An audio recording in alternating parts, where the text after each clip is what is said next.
Cayeron 11 de la banda del Chueco. 3 de ellos familiares. FGR atrae investigación por asesinato de periodista. Irreprobable homicidio. Y el incendio provocado por guachicoleros. Bienvenidos al Caporal del 30 de junio. ¡Comenzamos!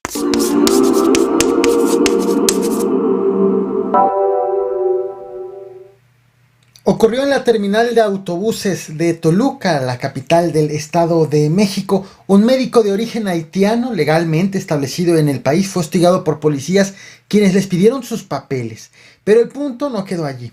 Los municipales intentaron robarle el celular, según afirmó el médico en un video grabado por una testigo. Al momento en que estoy haciendo este video, no hay ningún pronunciamiento por parte de las autoridades municipales. Soy legal, soy médico. Soy médico. Mi hermano trabajó en asunto migratorio. ¿Y eso qué? ¿Tienes a robar el celular otra vez? ¿Otra vez tienes a intimidarme? Cálmese. No, ¿cómo me va a calmar? Si tu compañero viene a robar mi celular, ¿qué? ¿Cómo me va a calmar? A mí yo no tengo miedo con tu 45. Haz las cosas bien. ¿Vienen a robar el celular aquí? Soy legal. No, ¿cómo me voy a negar? Si la policía viene a levantarme el celular, soy legal. ¿Qué es eso? ¿Qué es eso? Y él me cálmense de what? Soy médico. Váyanse a la fregada. Vaya caso el de la Comisión Nacional de Búsqueda. Te presento a Roberto Cabrera Alfaro. En el año 2017 él encabezaba esta comisión. Este jueves 30 de junio fue declarado culpable de que el 31 de mayo del 2017 entregó 49,000 perfiles genéticos a la empresa ADN México Central ADN para que pueda lucrar con esa información.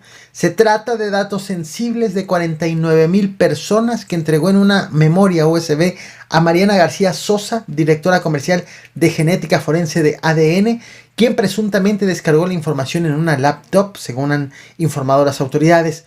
Una entrega de datos sensibles sin evaluación de impacto que podría caer en manos de la delincuencia, según determinó el juez, que también se trata de perfiles genéticos transmitidos, entregados fuera de la ley y que violentó los derechos humanos de los familiares de los desaparecidos. Roberto Cabrera, hasta el momento en que hago este video, el juez todavía no definía la pena, pero la Fiscalía General de la República solicitó al juez 5 años y 9 meses de prisión.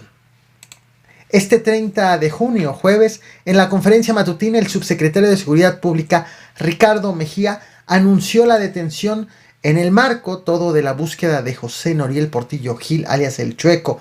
Recordarás, acusado del asesinato de los 2 sacerdotes jesuitas y el guía de turistas en Chihuahua. Aunque no ha sido detenido el Chueco, sí han sido detenidas 11 personas, entre quienes se encuentran un primo y el abuelo de este objetivo principal. De hecho, te traje un video a este canal sobre exclusivamente el operativo por la detención del primo, pero hoy dieron el balance de los 11 detenidos. El subsecretario dijo que son 3 de los 11 parientes directos del Chueco, aunque dio solamente detalles de 2 de ellos.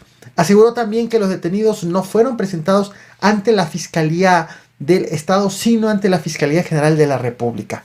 Aunque fueron detenidos en el marco de la búsqueda de El Chueco, es importante señalar que aunque los ligan con la misma célula delictiva, ninguno de estos 11 están acusados de los asesinatos, sino solamente por portación de arma de uso exclusivo del ejército. Se han logrado detener 11 personas vinculados a la célula criminal de José N. alias El Chueco, 3 de ellos familiares directos. Se continúa con la búsqueda para la detención de José N. alias El Chueco. En la misma conferencia matutina se informó que la Fiscalía General de la República pidió atraer la investigación del asesinato del periodista Antonio de la Cruz y pidió la colaboración también del gobierno federal para contribuir en las investigaciones. El subsecretario de Seguridad Pública federal aseguró que aún no está acreditado que el homicidio esté ligado con el ejercicio periodístico de la víctima. Este hecho se ha politizado debido a que Antonio de la Cruz fue colaborador de prensa de la dirigencia estatal de Movimiento Ciudadano. Fue vocero de Arturo Díez Gutiérrez, ex candidato a gobernador de este partido, y también era allegado del diputado local de Movimiento Ciudadano Gustavo Cárdenas. Gustavo Cárdenas recientemente criticó al gobierno del estado, del gobierno del panista Francisco García Cabeza de Vaca, porque aseguró que el reportero no tenía amenazas de muerte y sí denunciaba la corrupción estatal, por lo que entonces considera como sospechoso de este crimen al gobierno del estado, aunque por ahora las investigaciones están muy lejos de llegar a esa conclusión, según los avances aportados por el subsecretario de Seguridad Federal. Las notas periodísticas de él eran más relacionadas con el campo y el clima, aunque también hay algunas que tienen que ver con temas más de carácter de cuestionamiento a autoridades de carácter local, y hasta el momento no se tiene conocimiento que el periodista haya sido amenazado con anterioridad. No estaba incorporado al mecanismo de protección de personas defensoras de derechos humanos y periodistas. No obstante lo anterior, el subsecretario Encinas, a través del mecanismo, ya están en comunicación y van a apoyar a la viuda. Todo inició como un incendio en la bodega de un negocio de chatarra, pero cuando los bomberos quisieron combatir el fuego, encontraron que allí había un camión cargado de contenedores de diésel en Apodaca, Nuevo León.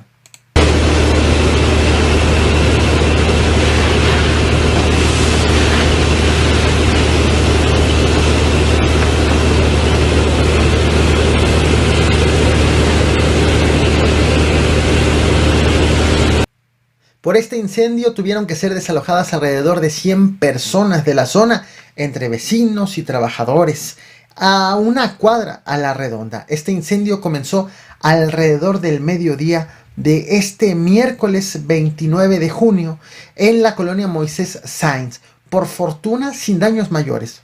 Solo fue reportado un bombero herido por caída y quemaduras de primer grado en brazos. De acuerdo con el director operativo de bomberos de Nuevo León, Alejandro Zúñiga, los trabajos se complicaron debido a que, pues cuando estaban justo los bomberos combatiendo el incendio, encontraron este camión cargado de contenedores de diésel, por lo que tuvieron que atacar el fuego por varios frentes. Al lugar llegaron elementos del ejército y del personal de Pemex, debido a que de manera extraoficial se señaló que en esa bodega fue encontrada una toma clandestina de combustible conectada a un poliducto, por lo que ya investigan las autoridades si el incendio se debió a y si inició a cuando el ducto estaba siendo ordeñado. Otro elemento que ha extrañado a las autoridades es que pues las personas que estaban en este lugar huyeron en cuanto empezó el incendio y antes de que llegara cualquier autoridad, incluso antes del arribo de los bomberos. Así los huachicoleros, así los riesgos.